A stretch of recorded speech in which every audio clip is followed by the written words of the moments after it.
We're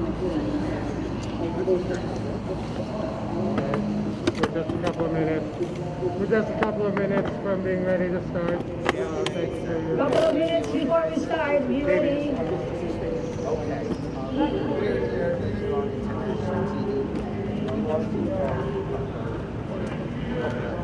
So I'll be on the phone. Okay. Maurice is going to handle it. Okay. I see. Is there a website?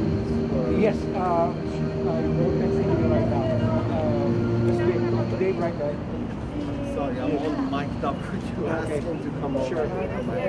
David! We are a couple of minutes from starting.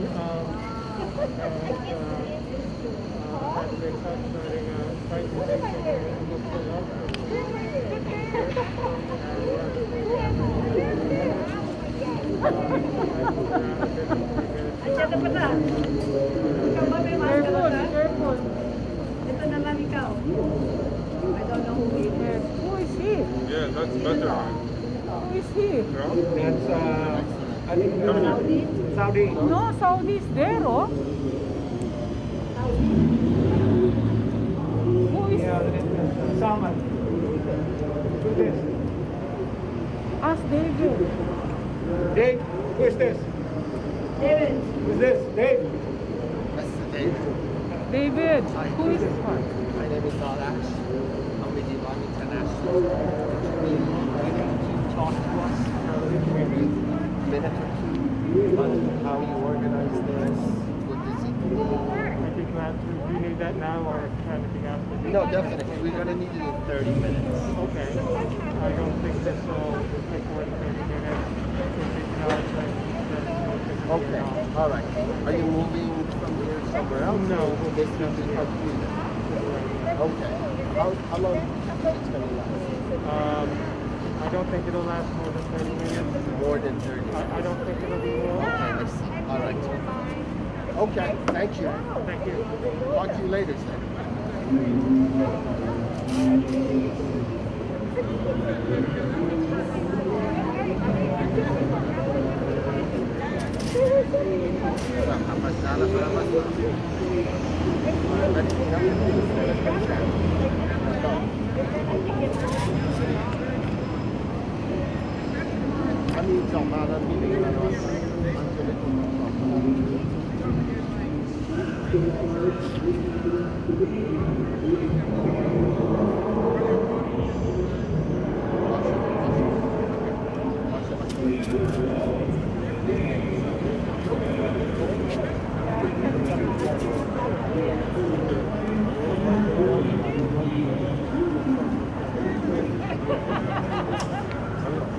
Testing 1, 2, 3.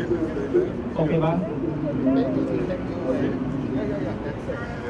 But I'm sure they will not leaving like one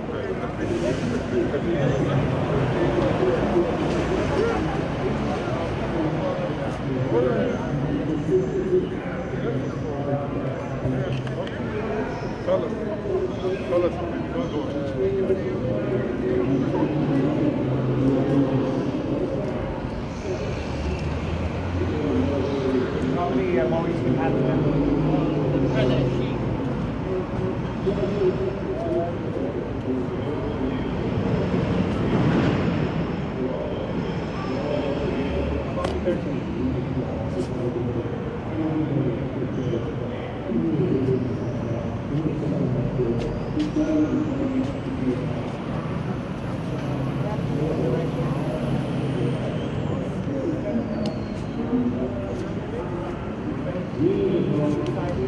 How are you, man?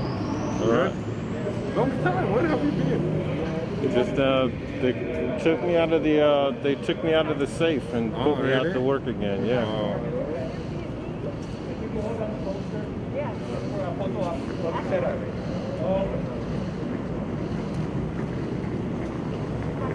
Hey David, remind me of this man's name. Looks good. Looks good. What am I looking at right here?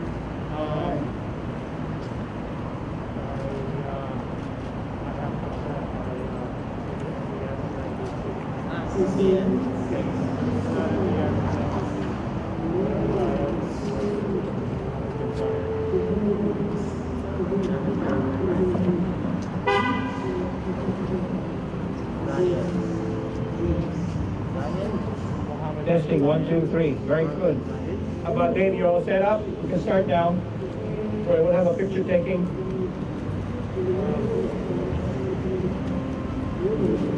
Mohammed bin Zayed, UAE.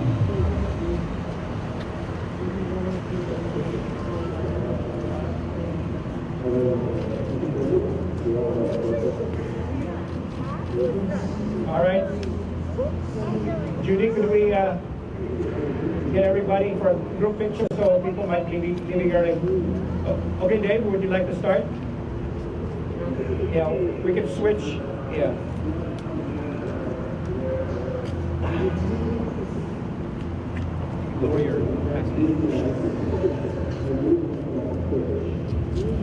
So thank you for joining us here today for Autocrat Fair. I'm glad you were able to be here. I'm not exactly glad to have 10 notorious autocratic world leaders with us, but their presence here makes a point about the state of human rights and democracy in the world. And one thing they all have in common is their relationship with U.S. President Donald Trump, a leader who, despite his ability to corrupt our norms and institutions of our own country, is weak on the world stage. Now, Autocrat Fair is the first event of the Stand with Human Rights and Democracy campaign, also known as Stand Global. Stand Global sounds subverting over global authoritarianism and disinformation, the attacks on democracy and free media. We call for heightened international action for human rights, and we support world's mechanisms for promoting human rights, including the United Nations, the International Criminal Court, and laws like the Global Magnitsky Act, which sanction culpable individuals involved in human rights violations without harming their people's economies. We call for an immediate end to the Trump administration's sanctions against the International Criminal Court and its staff. Now, my own organization, as opposed to the Stand with Human Rights and Democracy Coalition, is called StopTheDrugWar.org, and I'll explain a little later why we're involved in this.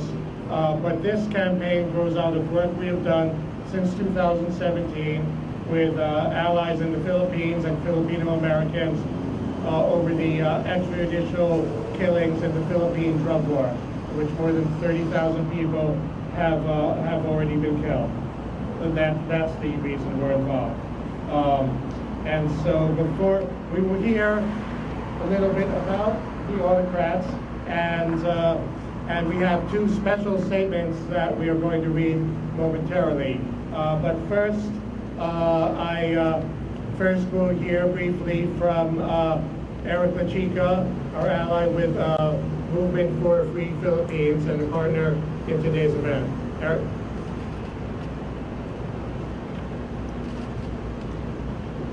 Good afternoon.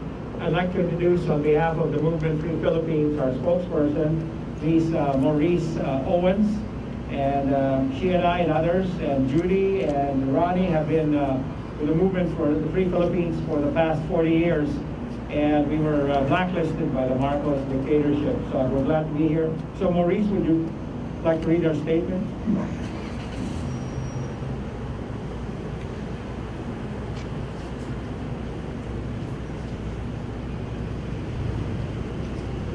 Good afternoon, brothers and sisters. My name is Maurice Owens. On behalf of the Movement for Free Philippines, we thank the Stand for Human Rights and Democracy Coalition, the Stop the Drug War campaign, and allies for staging this first Autocrats Fair in front of the President Trump's hotel.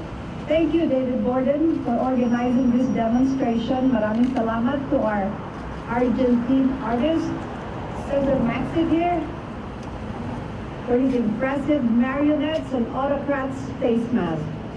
We are here today to protest President Donald Trump's embrace and support of world's autocrats and dictators.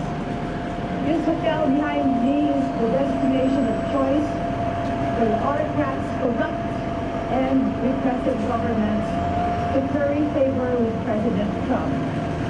We read in the Post and the New York Times and other media outlets revealing details about President Trump's recent tax returns and shameless business dealings with President Duterte, President Xi Jinping, President Vladimir Putin to sell out American ideals. Now on Rodrigo Duterte of the Philippines. In the Philippines, Trump paid more than $165,000 to the Duterte government in 2017, while Trump paid $750 to his own government. We, I am sure, paid more in taxes as Americans. Trump received more than $3 million from his Filipino business partner, Jose Antonio, for just licensing his Trump name for the 57-story condo in Manila.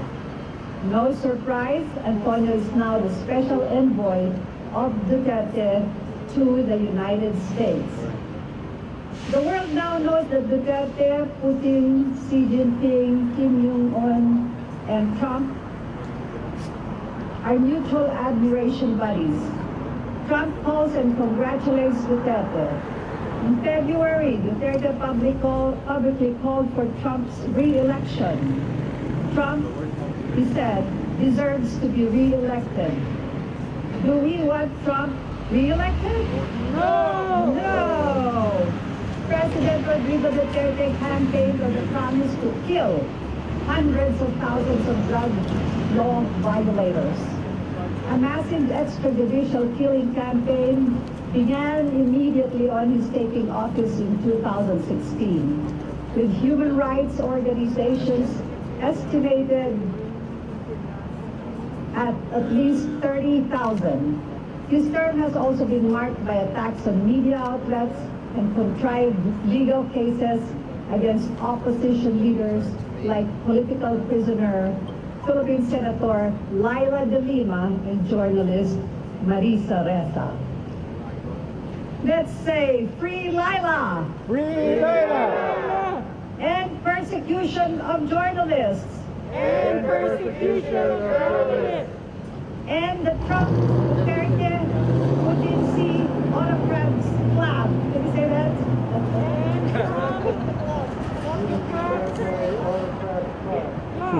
Shortly after being elected, Duterte called President Barack Obama a son of a whore, following Obama's criticism of Duterte's drug war killings, prompting the White House to cancel a planned meeting between the two leaders. In 2017, Trump met with Duterte at the ASEAN summit, appearing hand in hand with Duterte at the summit's meeting. Trump has praised Duterte's drug war twice and expressed a desire to host him in the White House. To the mothers and fathers of the 30,000 EJK victims of Duterte's murderous era, we will continue to stand with Filipino people and fight for justice and freedom from repression. Next Tuesday, the American people will vote and decide who will be the next president. We are in a dangerous time where almost 250,000 of our fellow Americans have died of the coronavirus pandemic. The COVID-in-chief bungled with shameless lies, incompetence, and mismanagement. I am confident the American people will win with the election of former Vice President Joe Biden and Senator Kamala Harris. So, will Joe Biden be our next president? Yes! Will Kamala Harris be our next vice president? Yes! And will they end the nightmare of Donald Trump? Yes! Thank you.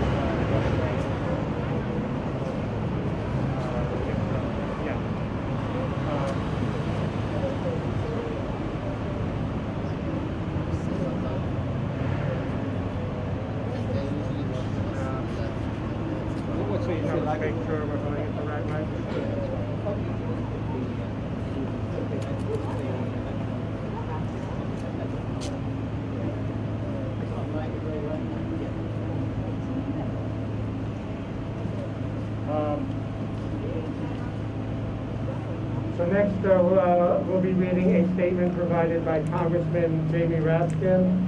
I guess I'll read that unless someone else wants to volunteer. Okay. Our next statement is from Congressman. It's a statement from Congressman. Closer. And turn it itself down.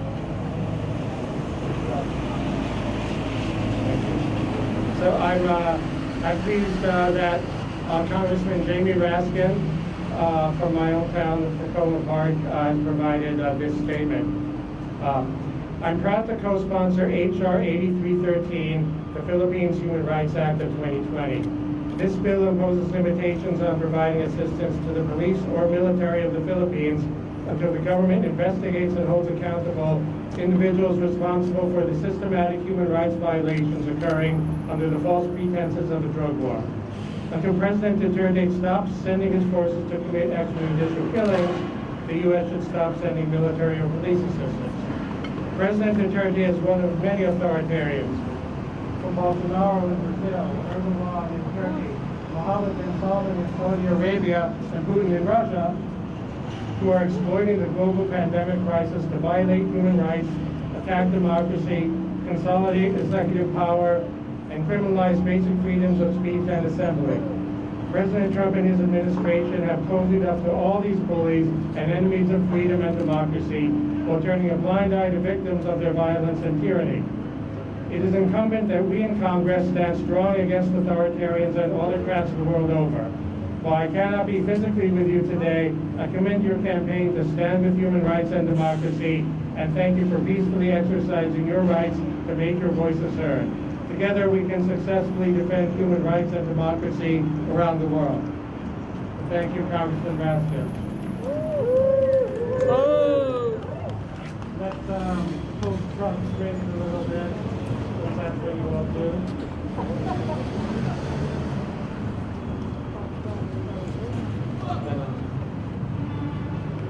Be sure it's on. I hold it this way.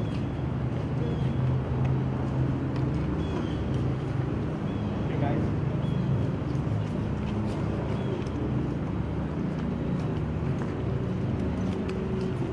So before we go on to the next statements, we have some information to read about our autocrats and why we view them the way we do.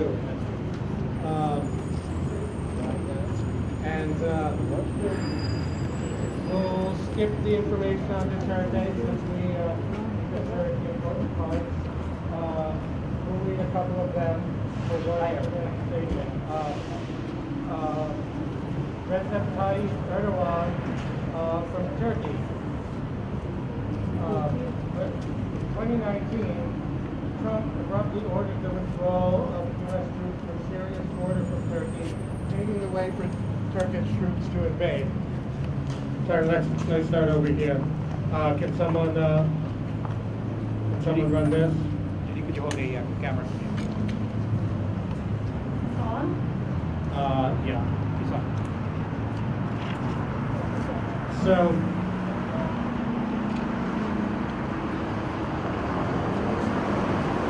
So we have some blurbs explaining why we feel it's fair to paint up the relationship with these autocratic leaders in the way we have.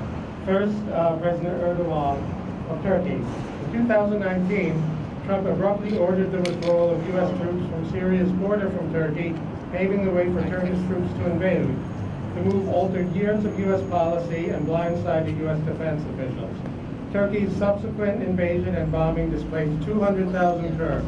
Kurdish forces fought for the U.S. in Iraq and had relied on U.S. protection. In 2017, Erdogan bodyguards in Washington, D.C. beat Kurdish protesters in Sheridan Circle near the Turkish embassy. The U.S. government waited for a month before taking legal action, only filing charges against two of them, which were dropped a short time later after the House of Representatives passed a resolution calling for this. The charges were dropped in advance of a high-level meeting between Erdogan and then Secretary of State Rex Tillerson. Trump's decision to withdraw U.S. troops is reported to have been made in instinctively following a phone call with Erdogan.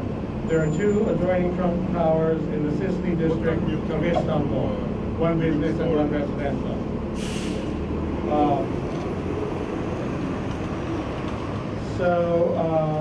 I will read the next one, then we will have another statement provided by another organization, which is I'm very honored to have. But first, Viktor Orban. Prime Minister Orban is broadly condemned as having destroyed Hungary's democracy, eviscerating the free press and attacking civil society as well as academia. Trump has praised Orban on multiple occasions and in 2019 invited him to the White House, breaking with the long U.S. practice ostracizing Prime Minister Orban. Trump claims that Orban is respected all over Europe. I don't think it's necessarily the case, adding, like me, he's a little bit controversial. Orban, with Vladimir Putin, works to undermine the Ukrainian government's standing with President Trump. His efforts to paint the government as hopelessly corrupt coincided with Trump's attempts to pressure the Ukraine into manufacturing new controversies involving then prospective presidential candidate Joe Biden and his family, leading to the impeachment of the president. So, would anyone like to, Eric, would you like to read our statement from Dawn? Okay, all right. Sure. That stack of papers. Yes, right behind you. Okay.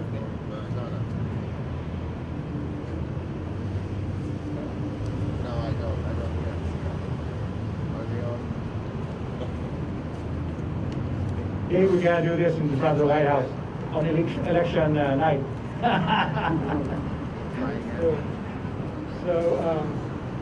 All right here, Rock, if we're gonna be hassled. Okay. Statement of the Autocrats Fair by Stand with Human Rights and Democracy campaign, provided by the Democracy for the Arab World.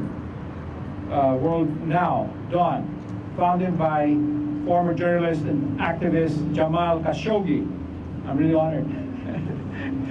Shortly before his murder, President Trump has called the Crown Prince of Saudi Arabia, Mohammed bin Salman, a friend. Jared Kushner has called him a good ally of the United States. MBS is certainly close to the U.S. if you measure such things by arms sales. Saudi Arabia accounted for an astounding 25% of total U.S. arms sales from 2015 to 2019. MBS is something else too. The brutal dictator of Saudi Arabia, who has waged war against his own people at home and caused the greatest humanitarian crisis in the world. The Yemen war is a brainchild of MBS. He has launched it just after he became defense minister in 2015 with no strategy and no regard for human life. Since 2015, the war has resulted in death and injury of more than 20,000 Yemeni civilians and the starvation of over 85,000 Yemeni children. Much of the death and destruction has been dealt out with U.S. arm and assistance. At home, Mohammed bin Salman has turned Saudi Arabia into an authoritarian police state in which peaceful activists like women rights activist Lohane Al-Tol are jailed and tortured. Saudi prosecutors seek the death penalty against peaceful dissidents. Closer. All right. And Saudi authorities has often held hostage the family members of dissidents living abroad, either banning them from travel outside the country or imprisoning them outright. Not content with imprisoning civilian activists at home, MBS has threatened, harassed, and murdered Saudi activists living abroad, including Dawn's founder, Jamal Khashoggi, a columnist for the Washington Post. The Saudis lured Jamal to Istanbul in late 2018, then sent a hit squad to kill him in a Saudi consulate. If polls are correct, President Trump will be defeated on November 3rd. Unfortunately, U.S. support of Saudi Arabia has been unwavering through Democratic and Republican administrations. We at Dawn will do our best to change that. Message from the Democracy for the Arab World Now organization. Thank you very much. Dave, back to you.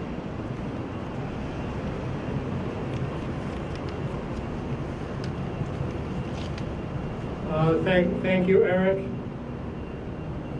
North Korean Supreme Leader Kim Jong-un leads a cult of personality regime that is one of the world's most repressive. Trump has touted a good relationship with Kim and hoped that the Supreme Leader would end the North Korean nuclear weapons program simply because of that relationship. He held 2 direct meetings with Kim without having a diplomatic plan in place, of course. Those criticisms having been made by the foreign policy establishment at the time. These meetings were propaganda coups for the Kim government, whose state-owned media outlets ran footage of them for days. Kim, however, failed to provide meaningful concessions, only closing a reactor that was already past its useful lifespan. Trump continues to talk about his good relationship with Kim. You have to share later. There you go. I share. I have no problem. We have heard something about MBS and Saudi Arabia and the abuses there, and of course what he had done to Jamal Khashoggi.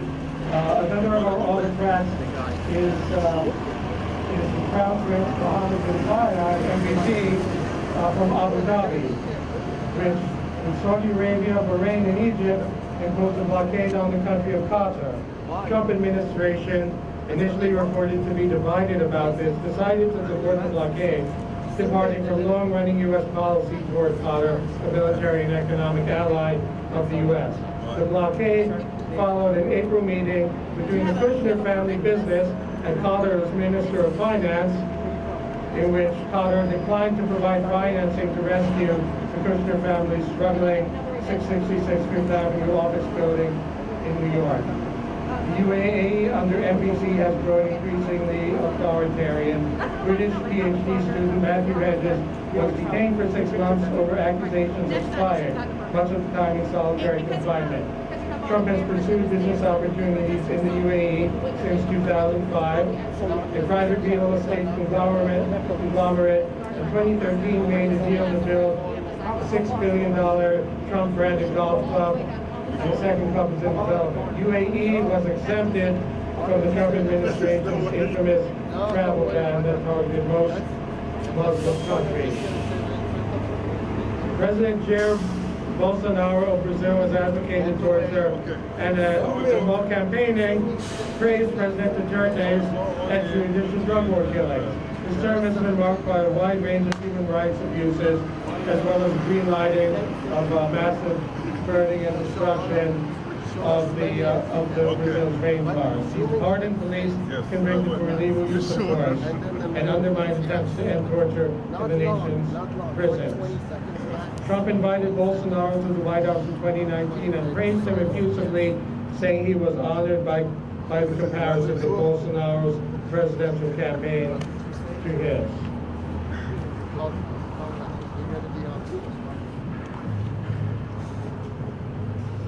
So our last, Eric, if you can explain to us Xi Jinping, China, well, he's holding a Duterte marionette. And that will be our final presentation of the day. Okay, a few more minutes because there's another group going to be here with a permit at 1 o'clock. So I'd like, on behalf of the Movement Free Philippines and our allies, thank you much, David, and our great marionette folks for being here today, stop the drug war. And the Xi Jinping Duterte connection is very clear. As you probably know, the President Trump admitted that he had an open checking account in China, and he has been the Chinese government and businesses have patronized his Trump Tower Hotel. In fact, he just closed, I think last year, several floors of the Trump Tower in New York. So the connections are there, and we'd like to say that Xi Jinping has enabled, along with President Putin of Russia, working partnership with Duterte, who is a fan of President Trump. Okay, there is President Putin, and you would just realize, in fact, he was confronted or challenged by Leslie Stahl on 60 Minutes last Sunday. Those with what, 60 million? How many people watched the show? And he basically confirmed he's not going to call out President Putin. And he said that Xi Jinping is still his friend, despite the ongoing trade war, so to speak. So I'd just like to say that Xi Jinping and Putin have enabled Duterte to exist. The military assistance is increasing. China, under Xi Jinping, has invaded Philippine territory and occupied several islands of the Philippines and set up military bases and challenged the U.S. Navy, the U.S. Air Force, and the Philippine military forces from regaining control of Philippine sovereignty in the West Philippine Sea. So I'm here today to say that the Trump Hotel behind us is a favorite destination of these autocrats and their representatives. Is a location for all the lobbyists who are currying favor with the Trump administration, and hopefully this will be sold. I know it's not making money despite the best efforts of President Trump and his family. So I call upon you to join us again on election night, right after the elections, to be in front of the White House right here. If the Park Service will allow us, the White House is a few blocks away. Let's see if we can set up a protest on election night. I'm pretty sure it will be packed with a lot of people supporting Vice President Biden and Kamala Harris, and hopefully we will have a victory, and I'm very confident we can pull it off. The American people has learned they cannot be fooled every time with this Abe Lincoln wannabe. So thank you so much to all who are here today, especially our media and our supporters, led by our friends from the Movement Free Philippines. Stand up for human rights and democracy. Thank you. Maraming salamat. Thank you very much for your dedicated. All right, so we've been informed that we have to move out. There's another group coming in. And before we do that, let's have a group picture right in front. Well, go ahead, Dave. I thought we'd close and then the group picture with one chant. It's a variation. There's a popular chant of protest. This is what democracy looks like. Our variation is that's not what democracy looks like. So we're going to chant it. I'll point at the autocrats and then at the hotel, and we'll say each time that's not what democracy looks like, and we can do that 3 times each. So that's not what democracy looks like. That's not what democracy looks like. That's not what democracy looks like. That's not what democracy looks like. That's not what democracy looks like. That's definitely not what democracy looks like.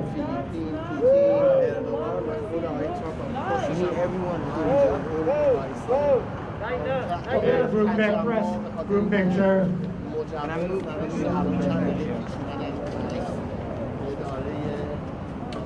Let's compress everybody together.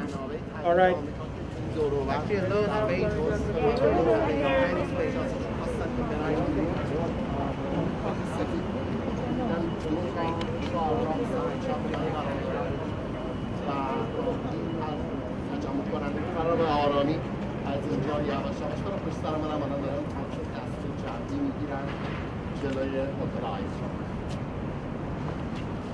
Alright, that's good. Oh no, she's photo. On the count of three, say, fuck Trump! Fuck Trump! Thank you! Fuck Trump. You didn't say 1, 2, 3. Okay, hold on. That's not fair. You didn't count. I'm so sorry. Hold on. I did quick jump. Can you On the take a count little of three, step back? everybody say, fuck Trump! Yeah, I'm trying not. Fuck Trump! Yeah! Sorry, but I don't like. I have to come through, but because you jump, I didn't have.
Pro-democracy, pro-democracy, pro-human rights, pro-human rights, pro-democracy, pro-democracy, pro-human rights, pro-human rights, pro-election, pro-election, pro-democracy, pro-democracy, pro-human rights, pro-human rights, pro-election, pro-election, pro-democracy, pro-democracy, pro-human rights, pro-human rights, pro-election, pro-election, pro-democracy, pro-democracy, pro-human rights, pro-human rights, pro-human rights, pro-human rights, pro-human rights, pro-human rights,